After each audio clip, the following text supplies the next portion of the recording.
bienvenue au magazine hebdomadaire de la MINUSCA. Ce soir, voici les grands titres de l'information.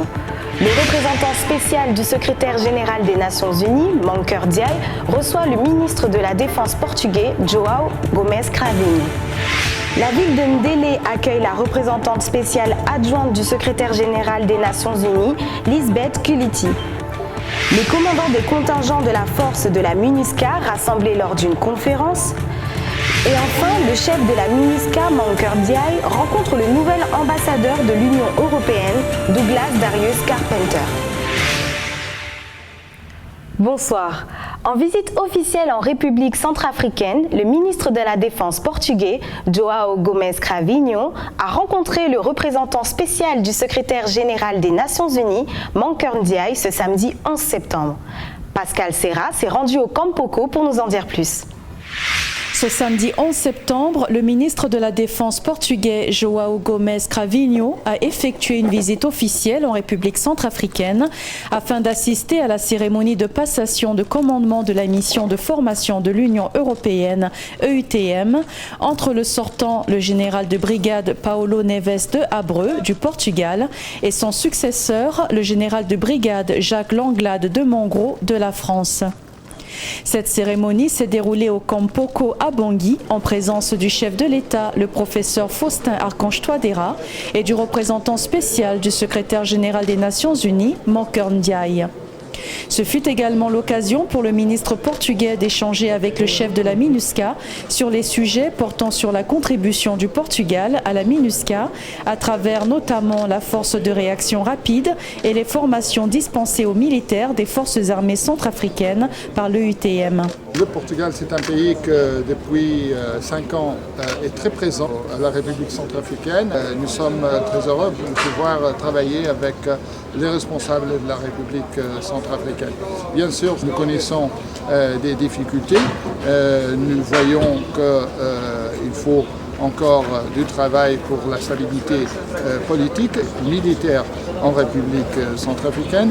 Alors, les grands thèmes du pays ont été essentiellement l'objet de notre discussion, ma discussion avec le représentant spécial du secrétaire général des Nations Unies. Le chef de la MINUSCA, Mankeur Ndiaye, a tenu à souligner l'importance de cette coopération avec le Portugal et a rappelé le travail indispensable que ces troupes réalisent sur le terrain en Centrafrique. Sur le travail de la QRF portugaise, qui est l'une des plus dynamiques, les plus actives, qui est très bien appréciée sur le terrain et qui, justement, quand on a eu la crise en décembre 2020, c'est la QRF portugaise qui était montée au front à Bossem-Télé et ensuite à Bossem-Bélé. Elle a joué un rôle extrêmement important aussi dans la mise en œuvre de notre plan intégré de sécurisation des élections. Et féliciter le ministre pour le professionnalisme de la QRF portugaise, l'engagement du Portugal également en Centrafrique, et le ministre également s'est félicité du travail de la MINUSCA, surtout dans la réforme du secteur de la sécurité. La mission de formation de l'Union européenne en Centrafrique comprend 8 États membres dans le Portugal et a pour mission de dispenser des formations aux forces armées centrafricaines dans le cadre de la réforme du secteur de la sécurité. La MINUSCA et l'Union européenne en Centrafrique entretiennent une bonne collaboration qui se traduit entre autres par une concertation régulière au niveau du leadership et des activités menées avec l'EUTM et la mission de conseil de l'Union européenne. Merci Pascal. Direction la ville de Ndélé, au nord de Bangui. La représentante spéciale adjointe du secrétaire général des Nations Unies, Lisbeth Kuliti, y a effectué une visite afin de procéder à la cérémonie de remise officielle de matériel et d'infrastructures. Notre reporter Flora Bambo y a également fait le déplacement. La représentante spéciale adjointe du secrétaire général de l'ONU en Centrafrique, Lisbeth Kuliti, a effectué une mission à Ndélé dans la préfecture de Bamingui-Bangoran, située à environ 648 km au nord-est de Bangui, le 2 septembre 2019, accompagnée d'une équipe de son cabinet. Elle a présidé la cérémonie de remise officielle des 2 grands moulins de mil, sorgho et d'arachide. Financée par la MINUSCA, la cérémonie a eu lieu en présence du préfet intérimaire de Bamingui-Bangoran, Jean-Gilbert Bangoudou, du sultan-maire de Ndélé, Ibrahim Senoussi, et du chef du bureau de la MINUSCA, Thomas Va. J'espère avec ces moulins, vous allez être très disciplinés de les utiliser et vraiment chercher un moyen d'avoir plus de revenus pour vous et vos enfants. D'avoir plus de revenus pour changer un peu et améliorer la vie pour vous. Vous méritez ça. Et le travail dur, ça va vous donner encore beaucoup de bénéfices. Au total, 2 moulins, des feux vides et environ 10 sacs d'arachides, de maïs et de mil ont été remis aux membres de la plateforme des femmes de Ndélé. Ce projet s'inscrit dans le cadre de l'appui de la MINUSCA aux initiatives locales des femmes et contribue à la réconciliation intercommunautaire à travers des activités génératrices de revenus. Le coût total du projet est estimé à 6 millions de francs CFA. Madame Martine Fondoma, présidente de l'Organisation des femmes centrafricaines de Ndélé, ne cache pas sa satisfaction suite à ce soutien de la MINUSCA aux communautés centrafricaines, notamment aux femmes. Nous plaidoyons auprès de la DCRCG pour le remerciement de la MINUSCA de ses appuis multiformes auprès des femmes de Ndélé. Lui dire qu'il est tout pour formuler une demande quelconque d'un autre financement, mais à la mise déjà à disposition des moulins, les femmes de Ndélé sont très suffisantes. Cependant, ces actions seront évaluées en termes de dividendes sur les résultats de la gestion obtenue de ces biens de produits. La représentante spéciale adjointe du secrétaire général des Nations Unies, Lisbeth Kouliti, les exhorte une fois de plus à faire bon usage de ces dotations afin de soutenir leurs familles avec les revenus qu'elles gagneront. J'espère que toutes ces machines vont être, qu'on va garder le bon, comment on peut dire, que ça va marcher bien. Réparation, maintenance, c'est très important. J'espère que dans un an, ce n'est pas un petit problème de pièces. On va vous donner le soutien pour assurer que ça va travailler. C'est de bonne qualité, ces machines, et on espère que ça va durer. Madame Lisbeth Kouliti, avec sa suite, s'est aussi rendue au centre d'écoute des femmes de Ndélé, d'où elle a lancé officiellement la formation sur les techniques et procédés de transformation artisanale des produits locaux en faveur de 150 femmes. Le dit centre a été réhabilité par l'OIM sur financement de la MINUSCA afin de soutenir les activités génératrices de revenus pour l'autonomisation des femmes. Je vous félicite. J'espère que vous pouvez vraiment profiter de ce bel programme. Quand on utilise les produits locaux, quand on peut faire les délicatesses locaux, c'est beaucoup mieux pour la santé. Et ça va vous donner encore la possibilité de pas seulement nourrir la famille, mais aussi vendre pour faire un peu d'argent pour la maison. Et la MINUSCA qui est là avec votre autorité à côté de vous, de vraiment engager dans quelque chose qui est pour vous-même. Le préfet intérimaire de Bamingui-Bangoran se réjouit de la formation que la MINUSCA a organisée au profit des femmes de Ndélé. L'organisation de cette formation est une opportunité pour les femmes de Ndélé afin de réduire ces forts taux de souffrance.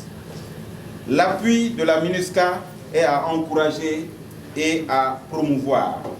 Cette activité favorise l'autonomisation économique,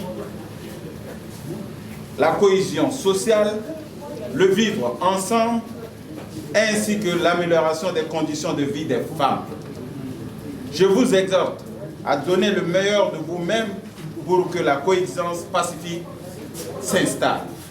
Sur un autre plan, la préfecture de Bamingui-Bangoran, vandalisée lors des événements de 2013, a été réhabilitée et équipée par la MINUSCA dans le cadre des projets à impact rapide. C'était l'occasion pour la mission de réitérer son engagement non seulement à renforcer l'efficacité des structures étatiques, mais aussi à contribuer à améliorer l'accès de la population aux services administratifs et sociaux. La représentante spéciale adjointe du secrétaire général des Nations Unies, Lisbeth Kouliti, exhorte une fois de plus les bénéficiaires à en faire bon usage. Nous espérons que ce bâtiment permettra non seulement d'améliorer les conditions de travail du préfet, mais aussi de contribuer à la continuité du déploiement des agents de l'État dans la préfecture de Bamingui-Bangoran. À cet effet, le préfet intérimaire de Bamingui-Bangoran lance un appel à la population afin de protéger ce joyau. Je demande à la population de Bamingui-Bangoran de veiller à ce que, dans l'avenir, cette préfecture ne soit pas vandalisée car elles constituent leur patrimoine. Madame la représentante, soyez rassurée que je veillerai personnellement à l'entretien et à la protection de cette préfecture combien valeureuse qui nous est remise officiellement ce jour. La représentante spéciale adjointe du secrétaire général de l'ONU en Centrafrique, Lisbeth Kouliti, avant de remettre les clés du bâtiment, a procédé à la coupure du ruban symbolique en présence du préfet intérimaire de Bamingui-Bangoran et du sultan-maire de Ndélé, assisté de la population locale. Les officiels ont ensuite procédé à une visite guidée des locaux. Rappelons que le bâtiment est composé de 8 bureaux, de 2 salles de réunion et 2 terrasses. Le coût total de la réhabilitation et des équipements est de 13 852 501 francs CFA.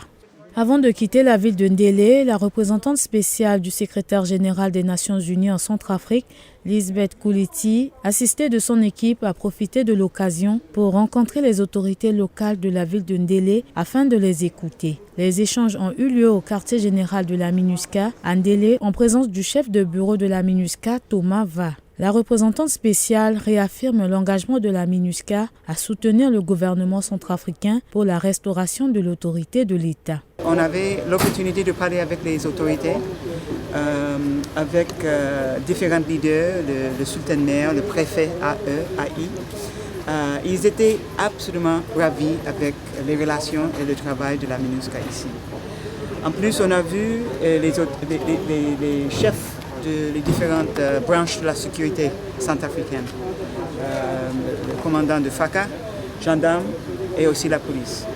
Là, il y avait des demandes dans les différents domaines où ils ont demandé à nous de continuer, de donner un soutien à eux. Et on a besoin de nouvelles commissariats, par exemple, mais on a déjà conclu plusieurs projets pour eux. Ces visites de travail de la représentante spéciale du secrétaire général de l'ONU en Centrafrique vont se poursuivre dans les autres régions de la République centrafricaine.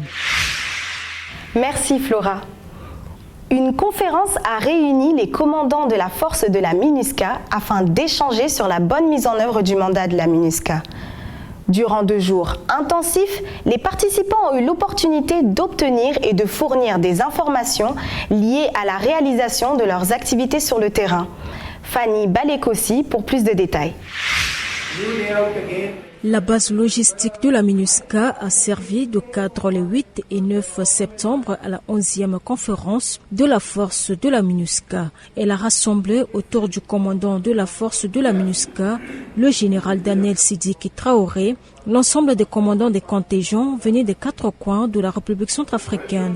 L'un des objectifs de cette grande rencontre a été d'échanger sur le mandat de la mission et sa mise en œuvre sur le terrain, d'obtenir des consignes pour une meilleure réalisation des missions sur le territoire centrafricain et d'évoquer les contraintes rencontrées. Invité d'honneur lors de l'ouverture de ce séminaire, le représentant spécial du secrétaire général des Nations Unies et chef de la MINUSCA, Moncœur Ndiaye, a exprimé ses attentes et ses directives. Ce séminaire est très important en ce qu'il vous permet d'échanger sur les bonnes pratiques et d'avoir des directives claires pour la poursuite de votre mission. Nous avons toujours insisté sur la posture de la force. Nous avons toujours souhaité que la posture de la force soit une posture robuste. Il faudrait qu'on évalue à chaque fois est-ce qu'on a fait preuve de posture robuste ou non dans telle ou telle situation. Et de plus en plus, on met l'accent sur l'anticipation, sur la planification et sur la bonne préparation. Et j'attends de ce séminaire également des idées, une contribution pour que nous puissions formuler au Conseil des recommandations pertinentes pour nous permettre, avec le mandat qui va venir à partir de novembre 2021, de pouvoir pleinement exercer notre mission sur le terrain. Afin de veiller au respect des règles sanitaires dans le cadre de la lutte contre la Covid-19 et ainsi éviter le rassemblement d'un grand nombre de participants, cette rencontre a réuni tous les commandants, leurs adjoints, les chefs d'unité et les chefs des sections à travers une vidéoconférence. Les commandants des contingents présents ont eu l'opportunité de présenter leurs recommandations précédées par un état des lieux de leur mission sur le terrain. Il y a beaucoup de choses à retenir de cette conférence. Nous avons pu apprendre sur ce que font les autres parties prenantes de la mission, le soutien global apporté aux missions, comment cela se matérialise et les défis auxquels elles sont confrontées, la composante sécurité, comment elle assure la sécurité et quel est son rôle. Ce sont les points que nous ramènerons dans nos secteurs et j'espère que cela améliorera les conditions de travail à l'avenir. Nous apportons notre contribution pour la paix, notamment dans mon secteur. J'ai perdu 4 casques bleus qui ont sacrifié leur vie pour la paix et nous voulons espérer que leur sacrifice n'aura pas été vain et qu'une paix durable verra le jour dans ce pays. Ces conférences, qui se déroulent tous les 6 mois, sont un mécanisme mis en place pour mettre au même niveau d'information l'ensemble des commandants de secteur. Elles offrent également l'opportunité de transmettre des consignes nécessaires à une meilleure mise en œuvre du mandat de la MINUSCA, fortement dédié à la protection des civils.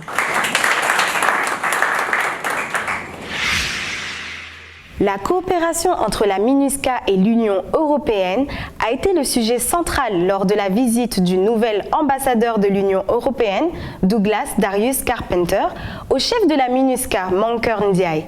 Fanny, c'est de nouveau à toi.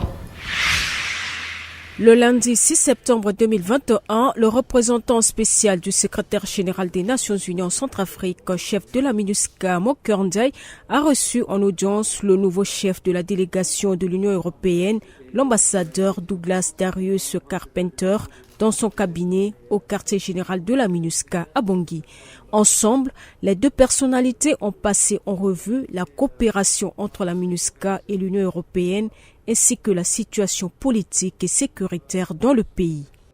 On a une coopération à long terme avec la MINUSCA et avec les Nations Unies qui est très large sur l'humanitaire, sur les processus de paix, sur les élections et sur le développement.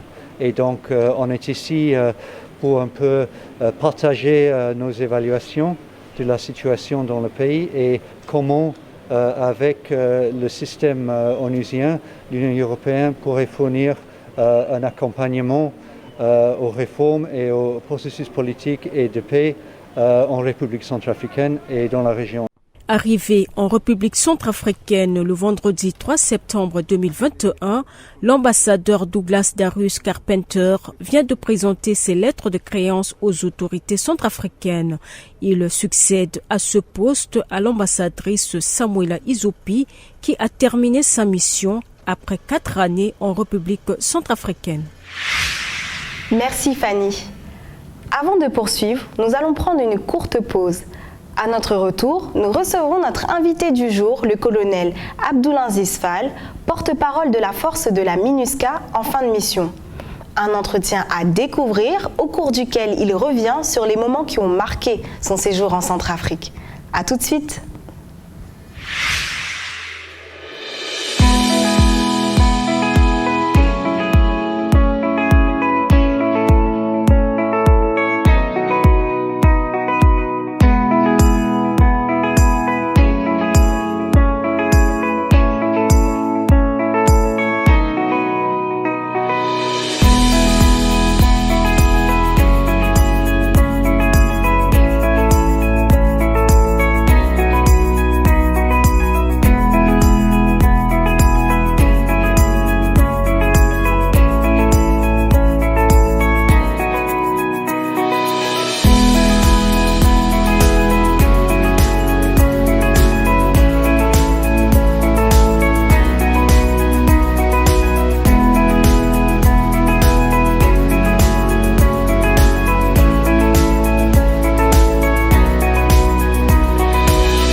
Merci de suivre le magazine hebdomadaire de la MINUSCA.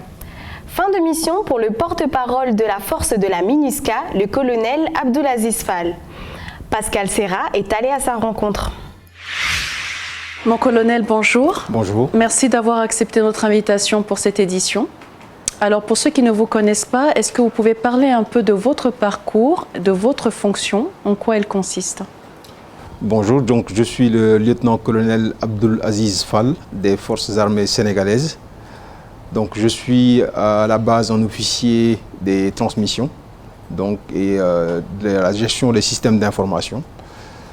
Je suis ici au sein de la MINUSCA le chef du bureau de communication militaire et porte-parole de la force.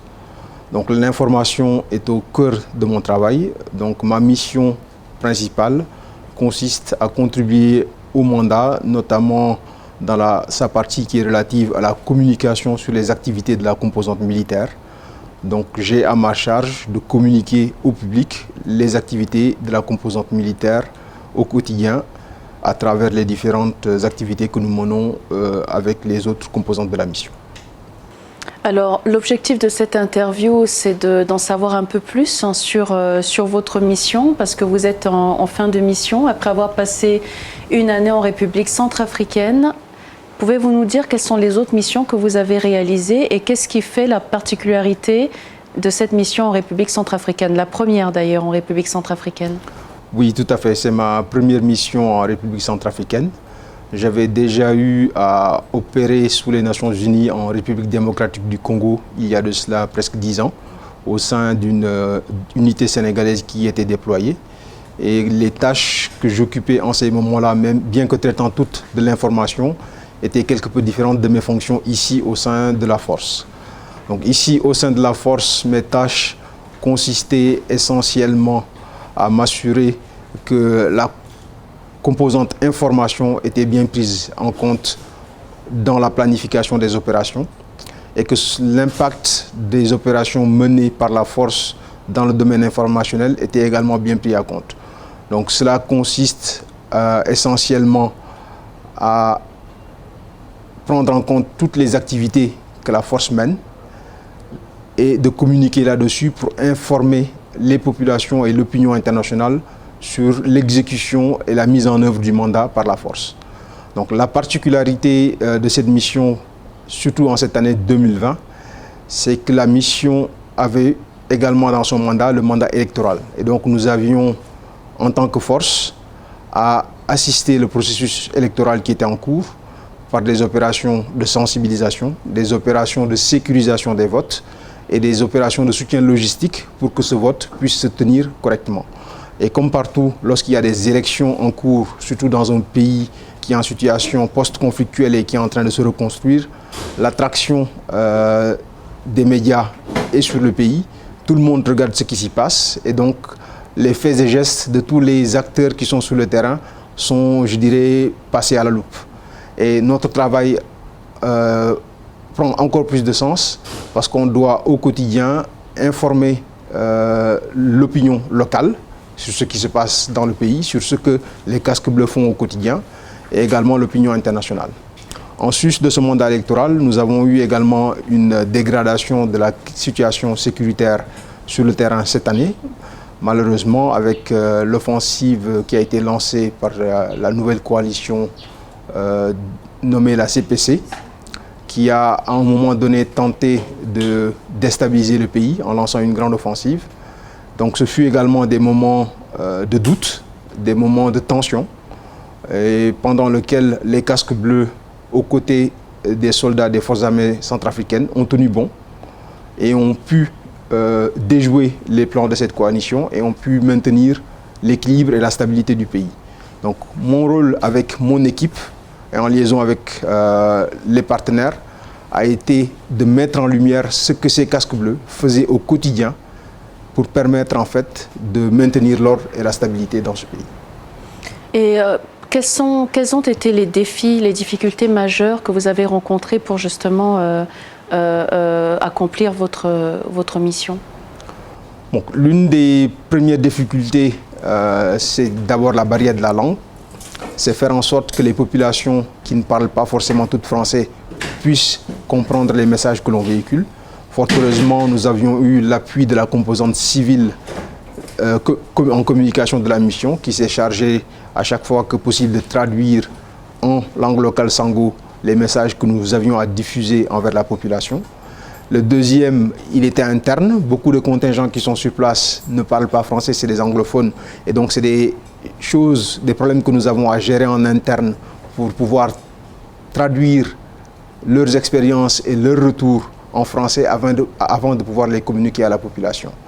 Et le dernier souci que l'on a eu, c'est qu'avant le mois de janvier-mars, je dirais que nous étions seuls dans le théâtre et que nous communiquions assez facilement avec la population de façon, je dirais, interactive. Mais depuis le mois de mars, février-mars, je dirais, on a noté dans le domaine de la communication beaucoup de désinformation, beaucoup de campagnes de manipulation qui ont essayé de dénigrer plus ou moins l'action des casques bleus sur le terrain. Et ça a été quelque chose qui a rendu notre travail beaucoup plus difficile. Mais avec le soutien de tout un chacun, avec les efforts qui ont été consentis, nous avons pu tenir bon et nous avons su maintenir le cap afin de mieux informer le public sur ce que les casques bleus faisaient en réalité dans le terrain, sur le terrain. Parce que les soldats, c'est comme dans tous les autres pays, c'est des soldats. Et le soldat, en général, il ne parle pas de ce qu'il fait. Et donc, je suis en quelque sorte la voix, le porte-parole de ces soldats qui sont sur le terrain, qui au quotidien veillent à assurer la sécurité des populations, qui au quotidien assurent l'escorte de l'assistance humanitaire, qui ont tout au long de cette année, au cours des 3 processus électoraux qui ont eu lieu, permis de sécuriser ces processus, d'acheminer le matériel et de sécuriser les votes des Centrafricains, mais qui n'en parlent pas parce que c'est des soldats. Donc je suis leur porte-voix et je me suis chargé tout au long de cette année, à chaque fois que possible, d'apporter ces réalisations-là au public pour qu'ils comprennent mieux ce que ces soldats font sur le terrain. Donc vous partez avec un sentiment de travail accompli ou inachevé? Il y aurait des choses que vous auriez voulu continuer de poursuivre? Je pars avec un sentiment mitigé, je dirais. Quand on arrive dans un système, on s'arrange pour faire en sorte que ce système parte de l'avant. Et grâce au soutien que j'ai pu obtenir de mes chefs et de mes collègues, je pense que nous avons pu bâtir une certaine dynamique qui a fait que le travail a avancé et est devenu plus efficace. Donc ce travail, il ne peut pas rester en l'état, il faut toujours continuer à le parfaire. Malheureusement, je dois quitter parce que j'arrive à la fin de mon déploiement, mais je pars tout en étant optimiste que mes remplaçants et mes successeurs continueront la tâche et amèneront le flambeau encore plus haut. Alors, votre dernier message, on va le réserver justement à cette population centrafricaine que vous avez eu à côtoyer, dont la plupart nous regardent en ce moment. Qu'est-ce que vous leur direz? Je leur dirai de garder une note d'espoir. Parce qu'il y a de cela quelques mois, quand nous avions traversé des moments assez difficiles, des moments de doute, des moments d'inquiétude, j'ai vu à travers cette population beaucoup de résilience. J'ai vu à travers cette population également une volonté d'aller vers la paix. Et donc je leur dis de garder espoir et je leur demande de faire confiance à la mission. Les soldats qui sont là viennent de très loin, ils ont laissé derrière eux leur famille et ils donnent en fait à leur vie un sens en venant ici, très loin de chez eux, pour permettre de ramener la paix et la stabilité en République centrafricaine.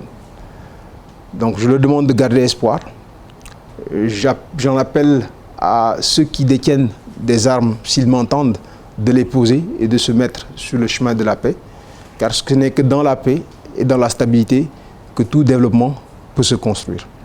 Donc voilà le message que j'ai pour les Centrafricains. Merci mon colonel, merci de votre présence. Je vous remercie également. Merci Pascal. C'était le magazine hebdomadaire de la MINUSCA. Je suis Siti Issani Bakari. Prenez soin de vous et à très bientôt.